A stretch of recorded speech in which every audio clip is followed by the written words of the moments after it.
Shalom manusia yang perkasa, mari kita persiapkan diri kita untuk memulai ibadah pagi hari ini. Mari kita sama-sama berdoa. Bapa yang baik, selamat pagi Bapa, selamat pagi Tuhan Yesus. Selamat pagi Allah Roh Kudus. Pagi hari ini kami umat-Mu berkumpul di rumah kami masing-masing untuk beribadah kepadamu Tuhan. Biarlah ibadah pagi hari ini menjadi kekuatan bagi roh kami, bagi jiwa kami. Terima kasih untuk firman yang telah Engkau sediakan pagi hari ini untuk kami makan. Terima kasih Tuhan untuk hidup-Mu bagi kami. Terima kasih. Kami mau menikmati ibadah pagi hari ini, memuji dan memuliakan nama-Mu Bapa, meninggikan nama-Mu Tuhan Yesus. Kami serahkan semua ke dalam tangan-Mu Bapa. Biarlah Roh-Mu yang menjamah setiap kami, menenggelamkan kami dalam hadirat-Mu. Di dalam nama Tuhan Yesus Kristus yang hidup. Haleluya. Terima kasih.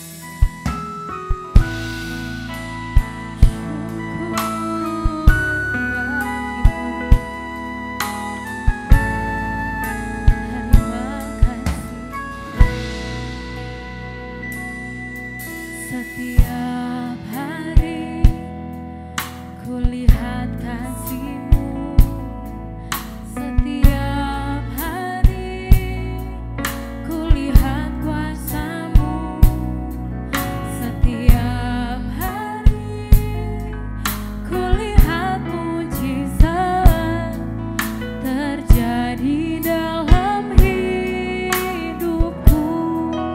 Setiap hari kulihat kasih-Mu, setiap hari kulihat kuasa-Mu, setiap hari kulihat mujizat terjadi dalam hidupku. Oh Yesus,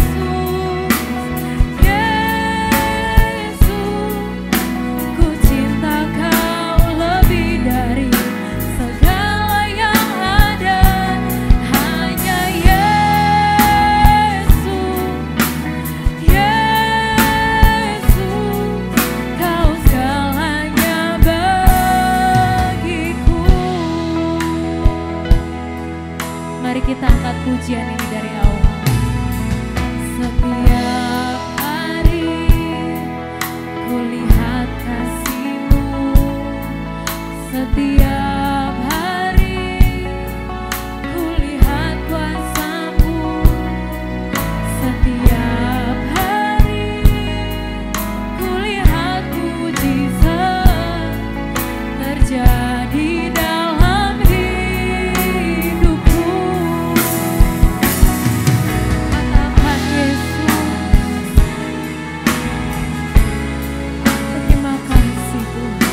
ke depan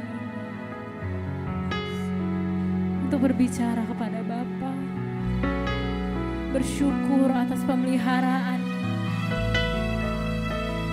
yang telah memelihara setiap kita, menjagai kita, memberikan kita kesehatan, terlebih lagi memberikan dirinya untuk kita. Syukur bagimu Tuhan.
Terima kasih Tuhan, Engkaulah segalanya bagiku. Kami siap memuji dan memuliakan nama-Mu, ya Raja yang hidup. Hanya di dalam nama Tuhan Yesus. Yang percaya, katakan haleluya, amin. Shalom manusia yang berkasa. Tuhan Yesus baik untuk kita, amin. Mari persiapkan dirimu untuk bersorak-sorai untuk Tuhan kita. Haleluya.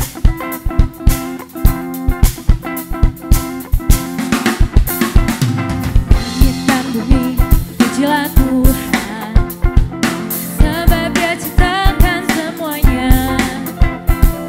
Keagungannya mengatasi langit bumi, sembah sujud di hadapan. Mari kita angkat pujian ini dari awal ya.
Siap ya saudara?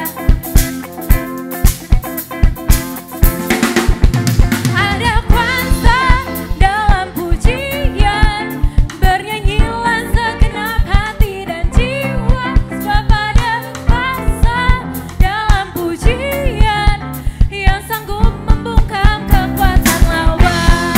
Ada kuasa dalam pujian, menerilah segenap hati dan jiwa. Sebab ada dalam pujian yang sanggup membungkam kekuatan lawan. Ada kuasa dalam pujian, bernyanyilah segenap hati dan jiwa. Sebab ada, amin, yang sanggup membungkam kekuatan lawan, yang sanggup membungkam kekuatan lawan, yang sanggup membungkam kekuatan lawan. Haleluya.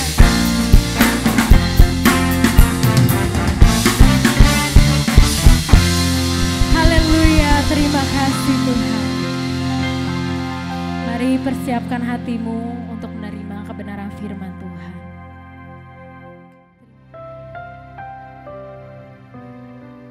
Terima kasih untuk kasih-Mu yang tiada habisnya di hidup kami. Terima kasih untuk hidup-Mu Tuhan.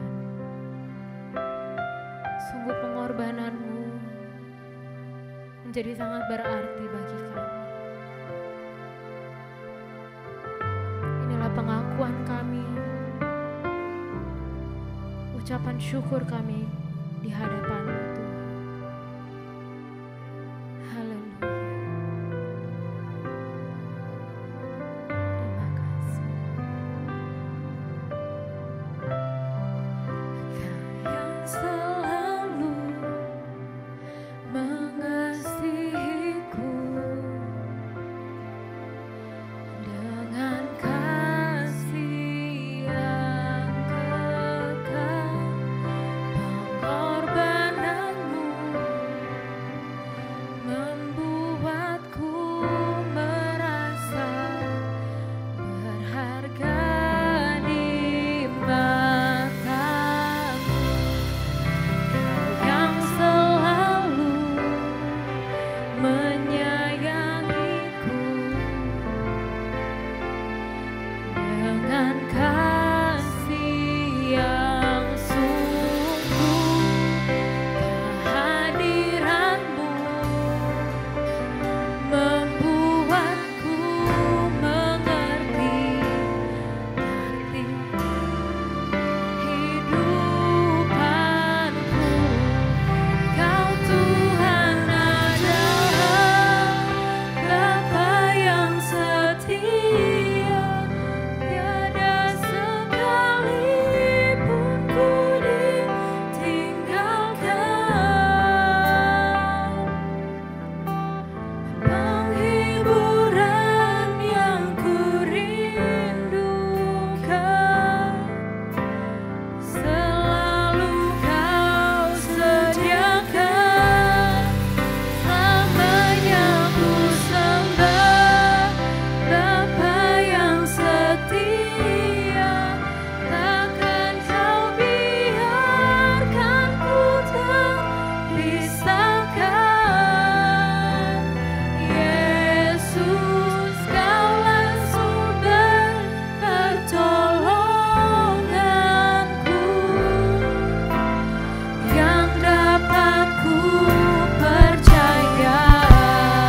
sediakan bagi kami. Terima kasih Tuhan. Syukur bagimu.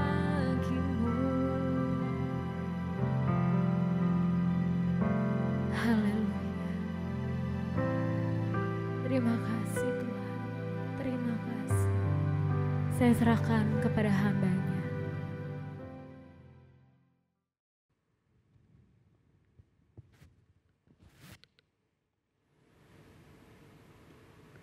Shalom manusia Allah yang perkasa, mari kita mendeklarasikan iman kita kepada Allah di hadapan Allah dan jemaatnya. Kita mengangkat tangan kanan kita.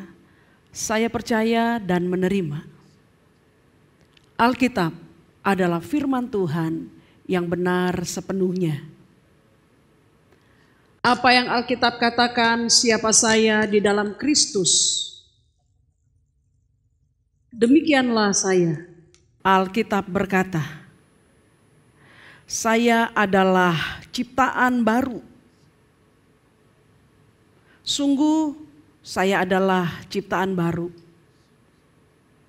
Alkitab berkata, saya adalah anak Allah. Sungguh saya adalah anak Allah. Alkitab berkata, segala perkara dapat kulakukan di dalam Kristus. Demikianlah saya. Apa yang Alkitab katakan milikku, sungguh adalah milikku. Alkitab berkata, saya adalah ahli waris Allah bersama Kristus. Sungguh saya adalah ahli waris Allah bersama Kristus. Dalam nama Tuhan Yesus, mari kita bersatu dalam doa.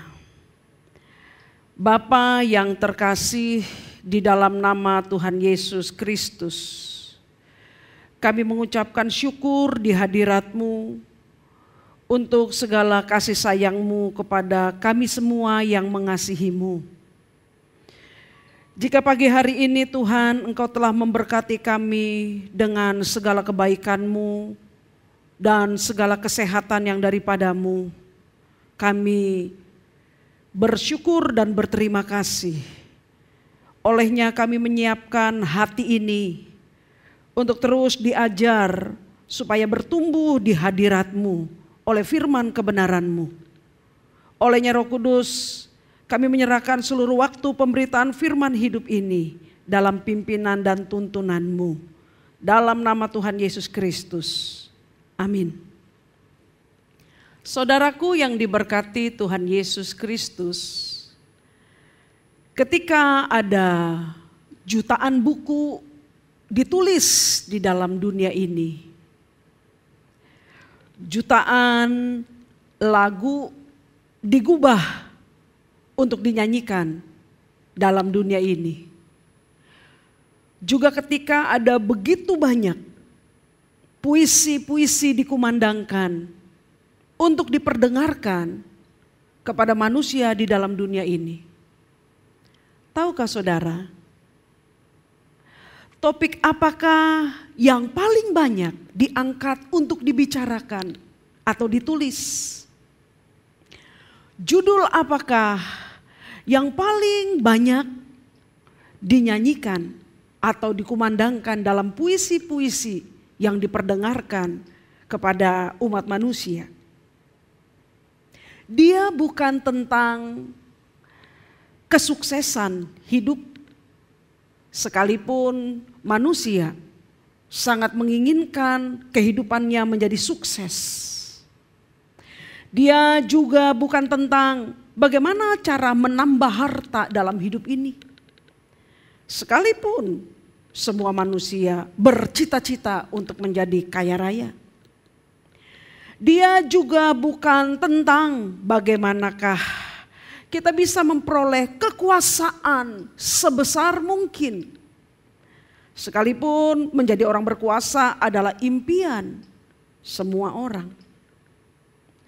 Namun bukan topik atau judul-judul yang berkaitan dengan hal-hal yang saya barusan sebutkan ini yang telah menjadi begitu banyak diangkat, ditulis, dikumandangkan, dibicarakan di dalam kehidupan manusia di dunia ini. Topik dan judul yang paling sering dibicarakan dalam kehidupan manusia di dunia ini adalah tentang kasih. Adalah tentang kasih. Mengapakah demikian? Oleh karena kasih adalah merupakan sebuah topik pembicaraan yang tidak akan pernah selesai untuk dibahas. Demikian juga kasih adalah merupakan nada-nada yang tidak pernah selesai untuk dinyanyikan sepanjang dunia ini ada. Kasih juga adalah merupakan pernyataan isi hati manusia yang tidak pernah mengenal kata cukup untuk dikumandangkan dan diperdengarkan.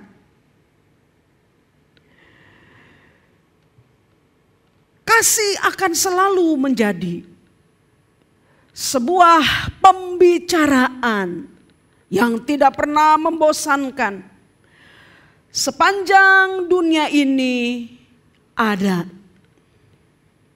Bahkan ketika dunia ini selesai pun keberadaan kasih tetap digaungkan. Untuk itulah saudara, secara tepat Alkitab telah memberikan pernyataan ini kepada setiap kita yang percaya kepadanya. 1 Korintus 13 ayat 13 berkata, demikianlah tinggal ketiga hal ini, yaitu iman, pengharapan, dan kasih. Dan yang paling besar di antaranya ialah kasih.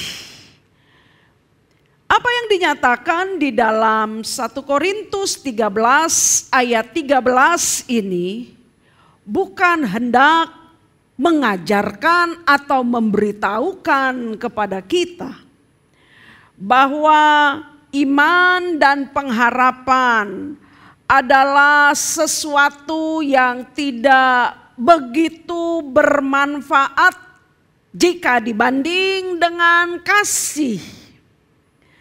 Akan tetapi yang hendak ditegaskan oleh 1 Korintus 13 ayat 13 yang tadi sudah saya bacakan itu hendak memberitahukan kepada kita bahwa di antara ketiga hal penting di dalam pilar yang menopang kekristenan, iman, pengharapan, dan kasih. Dan yang paling terbesar di antaranya adalah kasih. Ia hendak memberitahukan kepada kita bahwasanya iman dan pengharapan memiliki batasan waktu di dalam penggunaannya. Sementara kasih tidak. Iman dan pengharapan memiliki batasan waktu di dalam penggunaannya, yaitu ketika kita orang percaya masih hidup di dalam dunia ini.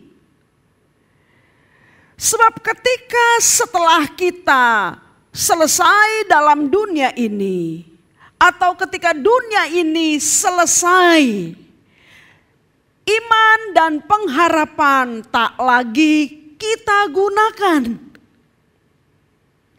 Sebab ketika kita berjumpa muka dengan Allah di kerajaannya nanti, iman dan pengharapan mencapai kegenapannya. Sehingga tak ada lagi yang bisa kita harapkan atau kita pergunakan iman itu kepada Allah. Karena kita sudah berjumpa muka dengan muka kepada pribadi yang kita harapkan dan yang kita imani itu. Namun berbeda dengan kasih, sekalipun dunia ini selesai, sekalipun kita telah berjumpa muka dengan Allah,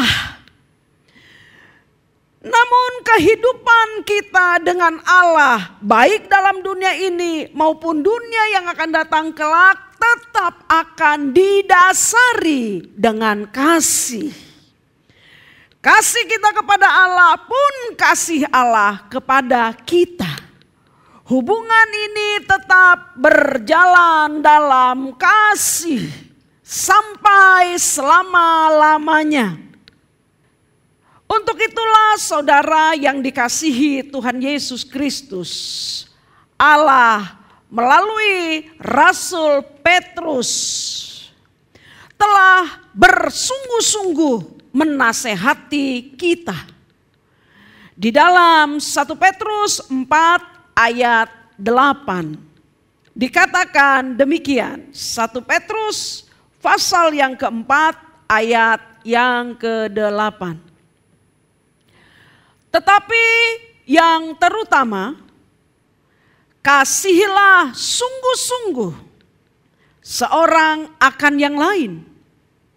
Sebab kasih menutupi banyak sekali dosa. Amin. Sebab kasih menutupi banyak sekali dosa. Amin. Apakah yang hendak diajarkan oleh Allah melalui Petrus kepada kita orang yang percaya kepadanya? Berkaitan dengan 1 Petrus 4 ayat yang ke-8 ini, pertama-tama sahabatku yang diberkati Tuhan Yesus Kristus, jangan pernah berpikir atau jangan pernah memahami 1 Petrus 4 ayat 8 ini sebagai pernyataan atau pengajaran yang mengajarkan bahwa perbuatan baik atau yang kita sebut dengan kasih itu adalah merupakan jalan atau cara untuk memperoleh keselamatan dari dosa dan untuk memperoleh perkenanan di hadapan Allah yang Maha Kudus itu. Jangan pernah memahami apa yang dikatakan Petrus di dalam 1 Petrus 4 ayat 8 ini dalam pemikiran yang seperti ini. Ketika di sana disebutkan, tetapi yang terutama kasihilah sungguh-sungguh seorang akan yang lain. Sebab kasih menutupi banyak sekali dosa. Jangan pernah memahami bagian kebenaran ini seperti pemikiran yang barusan saya katakan ini. Apalagi kemudian ketika masih dalam pemahaman yang salah, orang menambahkan perkataan Tuhan Yesus Kristus di Matius 18 ayat 35 ketika Tuhan Yesus berbicara tentang pengampunan, di mana seorang raja mengampuni hamba yang berhutang tak terbayarkan kepadanya. Kemudian si hamba itu yang telah diampuni, dia justru memperlakukan sesamanya atau sesama hamba, rekan rekannya yang berhutang sangat sedikit kepadanya. Dan memenjarakan kawannya itu sementara dia lupa bahwa dia sudah diampuni dengan hutang yang begitu besar jumlahnya dan tak terbayarkan oleh sang raja. Maka di akhir dari perumpamaan itu Tuhan Yesus berkata, Matius 18 ayat 35. Maka Bapa-Ku yang di sorga akan berbuat demikian juga terhadap kamu. Apabila kamu masing-masing tidak mengampuni saudaramu dengan segenap hatimu. Secara prinsip, apa yang dikatakan di dalam 1 Petrus 4 ayat 8 dengan Matius 18 ayat 35 kalau tidak dipahami dengan benar seperti yang Allah inginkan, orang kemudian berpikir bahwa mengampuni sesamanya adalah juga yang merupakan perbuatan kasih ini, adalah juga merupakan alat untuk membayar hutang-hutang dosa kita kepada Allah sehingga kita bisa diselamatkan atau supaya kita memperoleh perkenanan di hadapan Allah.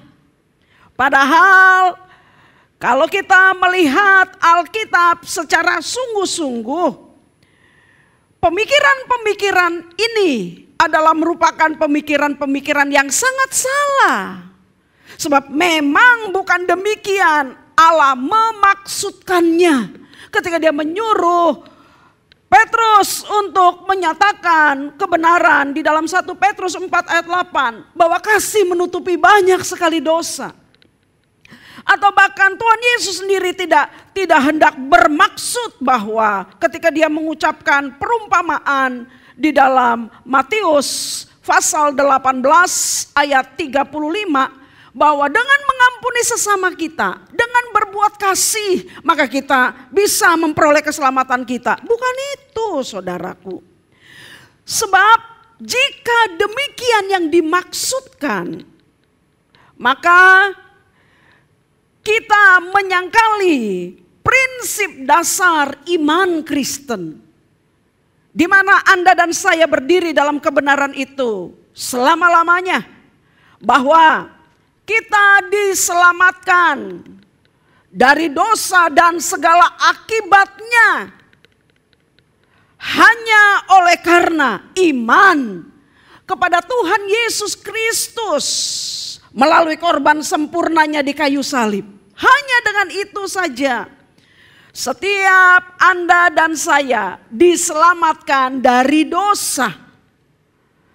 Dan setiap Anda dan saya memperoleh perkenanan di hadapan Bapa. Hanya karena itu saja, bukan yang lain, juga bukan termasuk.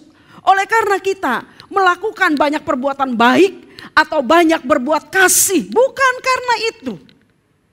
Itu sebabnya mengapakah Allah harus menjadi manusia. Supaya dia bisa mati di kayu salib untuk menanggung dosa-dosa seluruh umat manusia yang percaya kepadanya.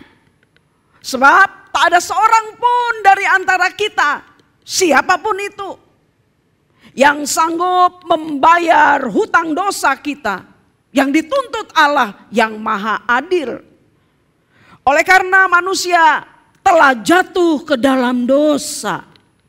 Sekali lagi, itulah sebabnya mengapakah Allah harus datang ke dalam dunia. Allah harus mati di kayu salib untuk menanggung apa yang tidak mungkin ditanggung oleh manusia yang berdosa. Lantas saudara, kalau begitu, apakah yang telah dimaksudkan oleh Roh Kudus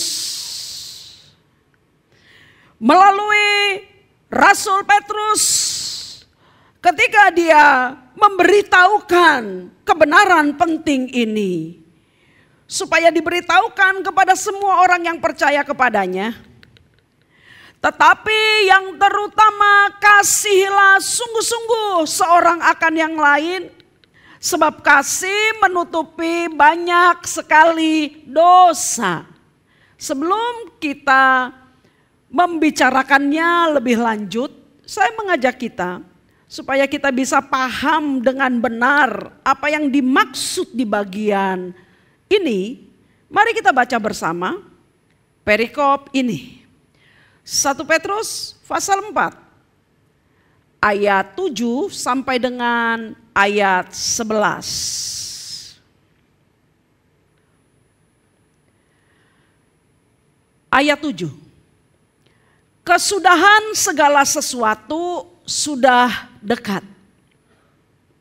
Karena itu kuasailah dirimu dan jadilah tenang supaya kamu dapat berdoa.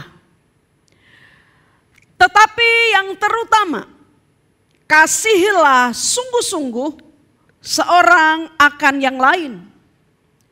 Sebab kasih menutupi banyak sekali dosa.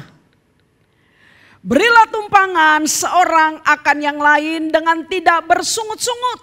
10. Layanilah seorang akan yang lain sesuai dengan karunia yang telah diperoleh tiap-tiap orang sebagai pengurus yang baik dari kasih karunia Allah. 11. Jika ada orang yang berbicara, baiklah ia berbicara sebagai orang yang menyampaikan firman Allah. Jika ada orang yang melayani, baiklah ia melakukannya dengan kekuatan yang dianugerahkan Allah, supaya Allah dimuliakan dalam segala sesuatu karena Yesus Kristus. Ialah yang empunya kemuliaan dan kuasa sampai selama-lamanya. Amin. Ditulis untuk mempersiapkan orang-orang percaya dalam menanti kedatangan Tuhan Yesus yang kedua kali ke dalam dunia ini. Bagian surat 1 Petrus pasal 4 ayat 7 sampai dengan 11 ini mengajarkan kepada semua orang percaya untuk mempersiapkan diri dan memelihara manusia batiniah kita, supaya kapanpun waktu kedatangan itu tiba, Anda dan saya berada dalam keadaan memperkenankan hati Allah. Untuk itu dimulai di ayat 7 diberikan sebuah petunjuk untuk mempersiapkan diri itu. Setiap orang percaya kepada Allah diminta untuk menguasai diri. Jangan tidak menguasai diri. Menguasai diri supaya dalam penguasaan diri itu kita bisa menjadi tenang. Kalau sudah tenang, kita bisa berdoa, fokus kepada Allah dalam pembinaan hubungan antara umat dengan Allah. Sementara di ayat 9 sampai dengan ayat 11 dituliskan detail, arahan praktis. Bagaimanakah gelaran hidup Kristen itu bisa dilakukan dari sehari ke sehari, dari sehari ke sehari sampai Tuhan datang. Namun dari seluruh yang diinstruksikan Allah melalui Rasul Petrus di dalam 1 Petrus 4 ayat 7 sampai dengan 11 ini Ada satu pernyataan yang paling harus kita perhatikan dengan sangat serius. Sehingga apa yang dinyatakan ayat 7 sampai dengan 11 bisa terjadi dalam kehidupan kita. Bahwa ayat 8 telah menjadi kunci yang harus paling diperhatikan. Karena itu ayat 8 dibuka dengan pernyataan. Tetapi yang terutama. Dia minta kita fokus sama bagian ini. Supaya apa yang diberitahukan di dalam perikop ini benar-benar terlaksana dalam kehidupan kita. Tetapi yang terutama, kasihilah sungguh-sungguh seorang akan yang lain. Sebab kasih menutupi banyak sekali dosa. Kasih menutupi banyak sekali dosa. Ini menjelaskan sebuah kebenaran penting dari Allah untuk kita. Bahwa yang pertama, kasih menjadi terutama. Kasih menjadi terpenting dalam hubungan kita dengan Allah. Kita dengan sesama sebagai orang yang percaya kepada Allah. Oleh karena kasih adalah merupakan pijakan dasar kita berdiri. Dari apapun yang kita lakukan di sepanjang kehidupan ini bagi kemuliaan Allah. Dasarnya itu adalah kasih saja. Masih ingatkah saudara, ketika Tuhan Yesus menyimpulkan secara luar biasa keseluruhan hukum di dalam Taurat dan kitab para nabi dengan mengatakan bahwa hukum yang terutama dan yang utama yang menjadi isi dari seluruh hukum Allah itu adalah mengasihi Tuhan dengan segenap hati, segenap jiwa, segenap akal budi. Dan hukum berikutnya, mengasihi sesama manusia. Maka hukum kasih yang dikatakan Tuhan Yesus Kristus inilah telah menjadi dasar penting dari apapun yang kita lakukan, baik kepada Allah maupun sesama di sepanjang kehidupan kita. Sebab mengertikah kita,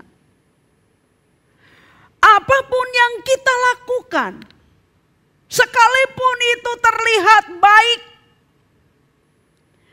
namun ketika kita tidak melandaskan perbuatan baik itu dengan kasih kepada Allah dan kasih kepada sesama kita, percayalah Alkitab memberitahukan kepada kita, perbuatan yang kita peragakan itu kita lakukan hanyalah untuk kepentingan diri kita sendiri, keuntungan diri kita sendiri, membesarkan nama kita sendiri. Itu yang diajarkan Allah kepada kita. Tuhan Yesus sendiri melalui banyak perumpamaan dan contoh-contoh kehidupan telah mengajarkannya kepada kita. Bagaimanakah kasih itu harus sungguh-sungguh menjadi landasan kehidupan orang yang percaya kepadanya. Salah satu perumpamaan yang kita masih ingat dengan jelas adalah ketika Tuhan Yesus berbicara tentang perumpamaan dua orang yang datang berdoa di bait Allah. Dikatakan di sana yang seorang adalah seorang Farisi. Yang lainnya adalah seorang pemungut cukai. Lukas 18 ayat 9 sampai dengan 14. Dikatakan di dalam Lukas bahwa si Farisi itu datang ke dalam bait Allah untuk berdoa. Dia berdiri di sana dan lihatlah perkataannya. Dalam ucapan doanya ia berkata, "Ya Allah, aku mengucap syukur." Kedengarannya bagus ya permulaannya. "Ya Allah, aku mengucap syukur kepadamu." Tapi perhatiin kalimat berikutnya. "Karena aku tidak sama seperti semua orang lain. Bukan perampok, bukan orang lalim, bukan pezina, dan bukan juga seperti pemungut cukai ini." Bayangkan, aku berpuasa 2 kali seminggu. Aku memberikan 1/10 dari segala penghasilanku. Sedangkan Tuhan Yesus kemudian melanjutkan, si pemungut cukai itu dalam sikap doanya dia berdiri jauh-jauh. Dia tidak berani menengadahkan wajahnya ke langit. Melainkan ia memukul diri dan berkata, "Ya Allah, kasihanilah aku orang berdosa ini." Kemudian Tuhan Yesus memberikan kesimpulan dari perumpamaan itu. Bahwa dia berkata, dari 2 orang ini yang berdoa di bait Allah, yang didengarkan doanya dan pulang sebagai orang yang dibenarkan di hadapan Allah, bukan si Farisi, tapi si pemungut cukai. Bukan si Farisi, tapi si pemungut cukai. Mengapakah demikian, saudara? Semata-mata tentu bukan hanya karena isi doanya saja, akan tetapi terlebih berdasarkan sikap hati masing-masing sebagai motivasi yang mendorong doa itu keluar dari mulut mereka masing-masing. Si Farisi memang dia beribadah, memang dia membayar perpuluhan, memang dia berpuasa, memang dia tidak melakukan kejahatan ini dan itu. Tapi perhatikan sikap hatinya, perhatikan motivasinya ketika dia berdiri di hadapan Allah. Dalam doanya dia telah bersikap sebagai orang yang tidak mengasihi Allah dengan segenap hati, pikiran, perasaan, dan seluruh kehidupannya. Dia berdiri sebagai orang yang meminta Allah memberikan pengakuan kepada kesalehannya, dalam tanda kutip, sehingga ia memperoleh ruang untuk memelihara kesombongannya sebagai orang baik, tetap dalam tanda kutip, yang bahkan tidak membutuhkan belas kasihan Allah untuk menyelamatkannya. Inilah yang menjadi dosa si Farisi itu. Dia bahkan merasa bahwa Allah harusnya berterima kasih kepadanya sebab dia sudah menyembah Allah. Orang baik ini, dalam tanda kutip. Coba perhatikan saudara. Sedangkan si pemungut cukai bersikap sangat berbeda. Dalam kesadarannya dia tahu dia orang berdosa.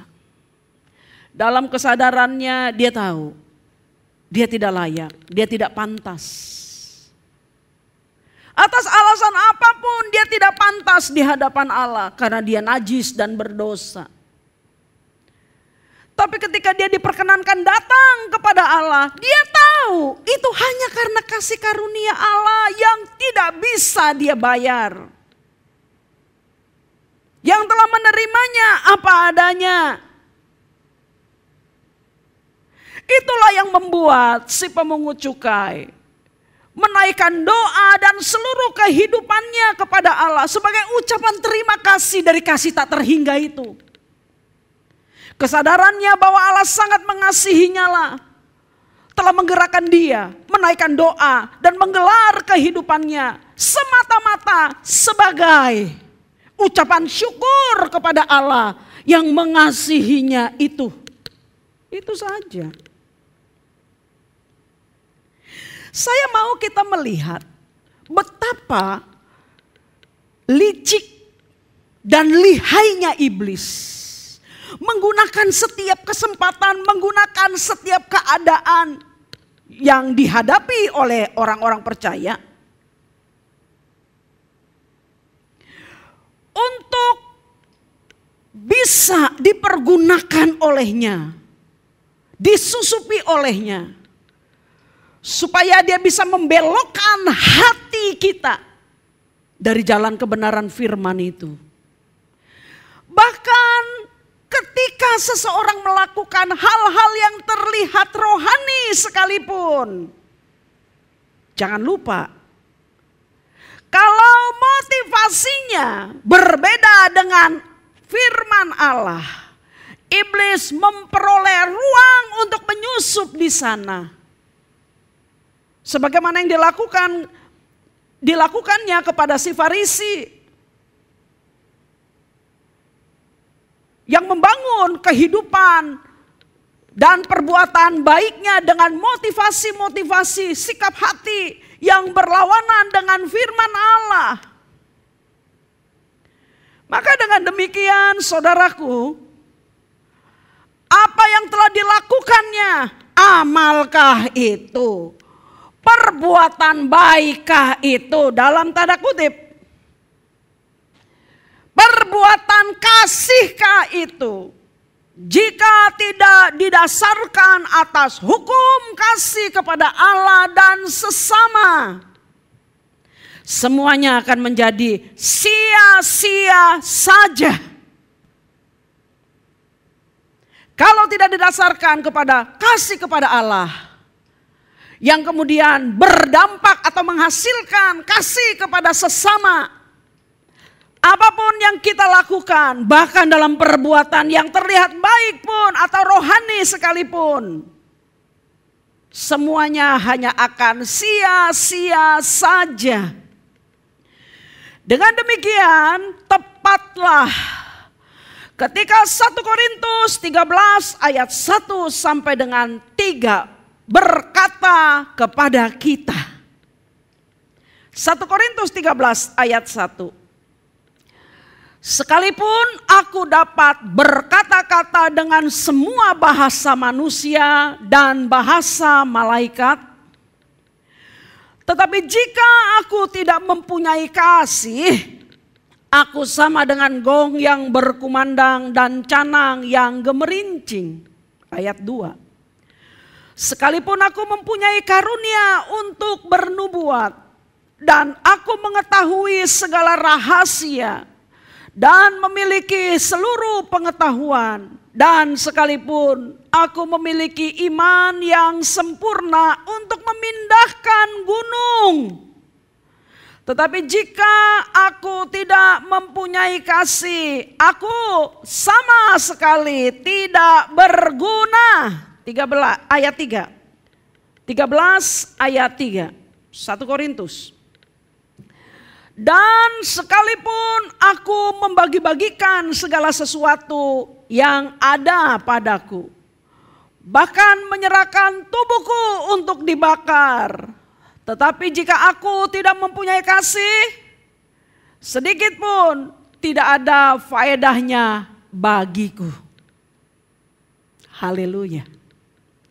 Yang kedua, untuk maksud inilah Roh Kudus secara luar biasa telah memakai Rasul Petrus untuk mengajarkan seluruh orang yang percaya kepadanya bahwa kasih menutupi banyak sekali dosa. Hal ini terjadi oleh karena ketika Anda dan saya bertumbuh di dalam mengasihi Allah atau kasih kepada Allah yang telah terlebih dahulu mengasihi kita, maka kita akan selalu digairahkan untuk menerima semua perkataan firman-Nya, akan selalu bergairah untuk selalu menerima perkataan firman-Nya. Dan bukan cuma sekedar menerima semua perkataan firman-Nya, melainkan apa yang telah kita terima itu kita lanjutkan menjadi perenungan dalam diri kita sampai dia menjadi kesadaran kita. Dan ketika firman itu telah menjadi kesadaran kita, firman itu menguasai seluruh pikiran, gerak hati kita dan kelakuan kita. Di sanalah kita mengalami pertumbuhan menjadi manusia Allah. Dan ketika kita bertumbuh di dalam kebenaran firman menguasai seluruh kehidupan kita, sahabatku yang diberkati Tuhan Yesus Kristus, percayalah, kita telah memutuskan dengan sangat sadar untuk tidak akan pernah berbeda dengan apa yang firman katakan kepada kita. Tidak akan pernah mau berbeda dengan apa yang firman katakan kepada kita. Inilah yang menjadikan firman itu memiliki ruang untuk memberikan kepada kita kekuatan, kemampuan untuk berkehidupan seperti Allah berkehidupan. Maka pola atau gaya hidup seperti ini menghindarkan kita dari berdosa kepada Allah. Alasan yang kedua, ketika kita terus bertumbuh mengasihi Allah dan firman-Nya yang menguasai hidup kita, dampak pastinya dari kasih kepada Allah itu, maka tidak mungkin tidak, kita pun juga akan bertumbuh menjadi pribadi yang mengasihi sesama kita seperti Allah telah mengasihi kita. Ketika kita bertumbuh dalam kedua kasih ini, yang pertama kepada Allah dan kemudian berdampak kepada sesama ini, maka Anda dan saya pasti akan terhindar dari perseteruan, perselisihan, kejahatan, dusta, amarah yang tidak terkendali, dendam, mencelakai sesama, dan berbagai perbuatan jahat dalam kehidupan ini. Ketika kita menggelar kehidupan seperti ini, bertumbuh dalam kasih kepada Allah dan bertumbuh dalam kasih kepada sesama kita, maka saudaraku, kita akan terhindar dari berdosa kepada Allah lewat perlakuan jahat kita kepada sesama kita. Inilah yang dimaksudkan bahwa kasih menutupi banyak sekali dosa.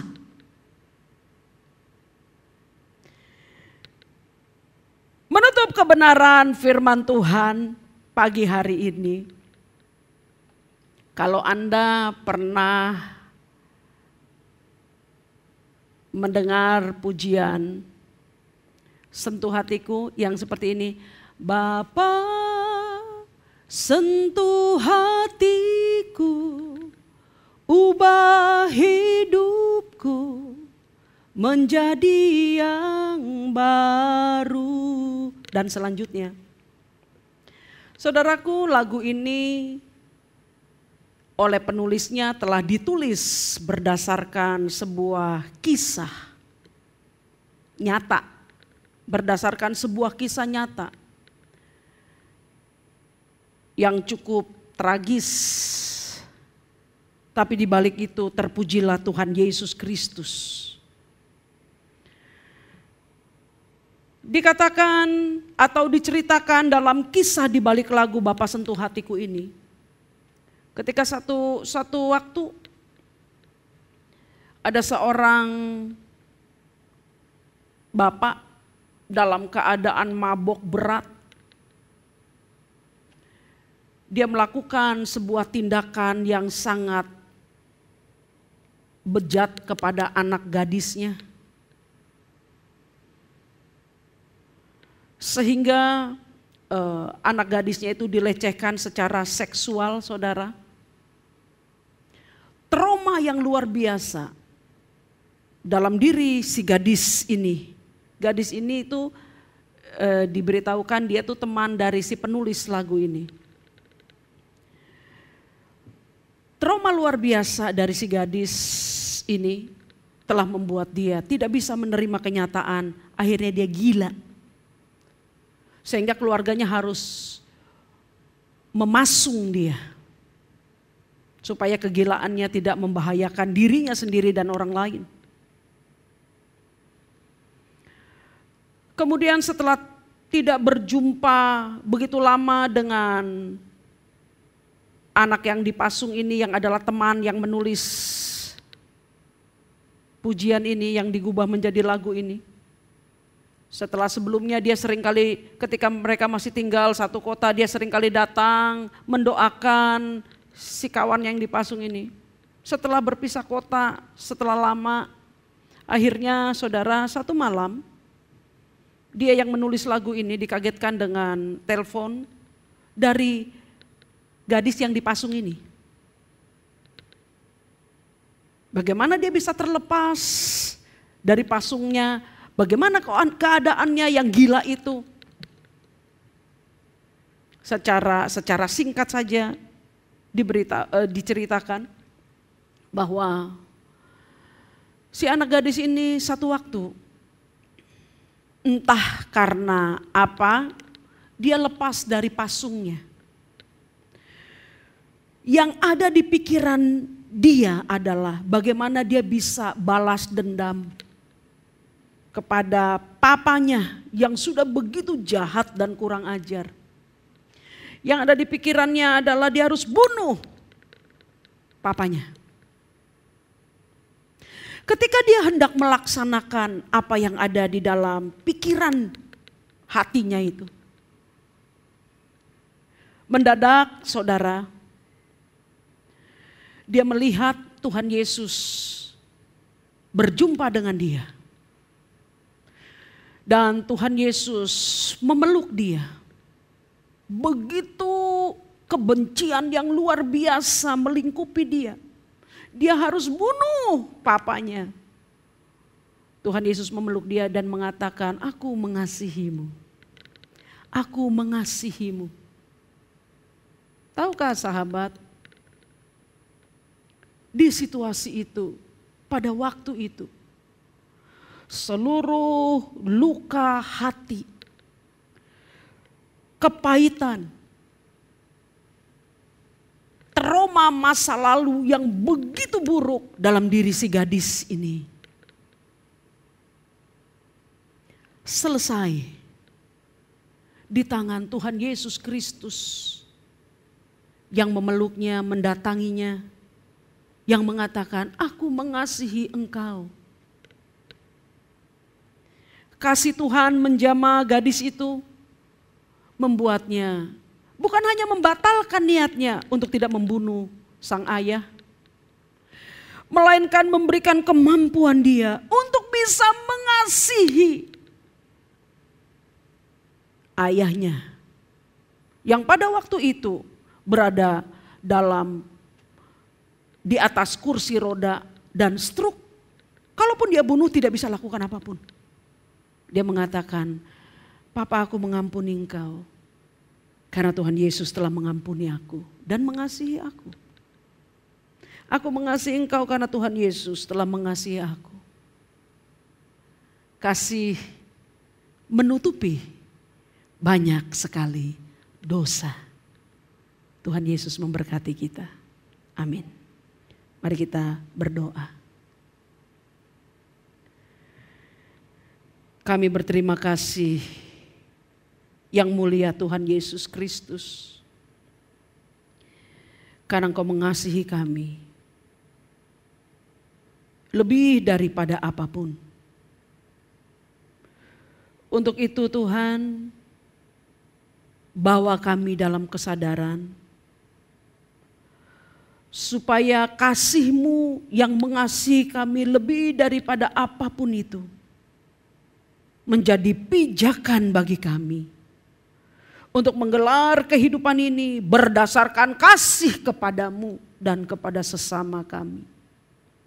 Engkau menjamah seluruh umat-Mu yang bergabung dalam ibadah online ini Tuhan. Ketika mereka mengalami kesulitan untuk mengasihi dalam kasus dan alasan apapun, supaya mereka boleh memahami dan mengerti luas, dalam, dan lebarnya kasih-Mu kepada kami. Sehingga ketika kasih-Mu menjamah kami, kami pun dimampukan untuk mengasihi sebagaimana Engkau mengasihi kami. Dan kami terluput dari dosa-dosa kepada Engkau lewat perbuatan jahat kami kepada sesama. Terpuji nama-Mu Bapa. Kami tahu Engkau ada dalam diri kami senantiasa. Dan kami tahu Engkau mengasihi kami sampai selama-lamanya. Terpujilah Engkau, Sang Maha Kasih, dalam nama Tuhan Yesus yang telah mati bagi kami. Kami bersyukur dan berdoa. Amin.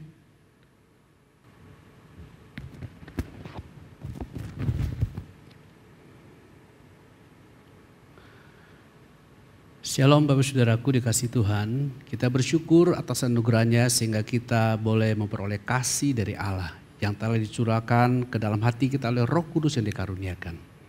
Sehingga Bapak Ibu Saudaraku dikasih Tuhan, ketika kita hidup oleh kasih Allah, maka akan menolong banyak orang berhenti untuk melakukan sebuah kejahatan yang tadinya direncanakan untuk melakukan sebuah kejahatan. Puji syukur kepada Allah yang telah memberikan kepada kita kasih yang demikian luar biasa. Mari kita mengakhiri pertemuan kita pada pagi menjelang siang ini. Kita bersatu dalam doa, dan Bapak Ibu Saudaraku dikasih Tuhan, jika ada di antara Bapak Ibu Saudara yang kurang sehat hari ini, taruh tangan kananmu di bagian yang sakit dan terimalah kesembuhanmu. Mari kita bersatu dalam doa. Bapa di surga, terima kasih untuk kasih sayang-Mu yang luar biasa atas kami. Terima kasih buat kasih Kau berikan buat kami.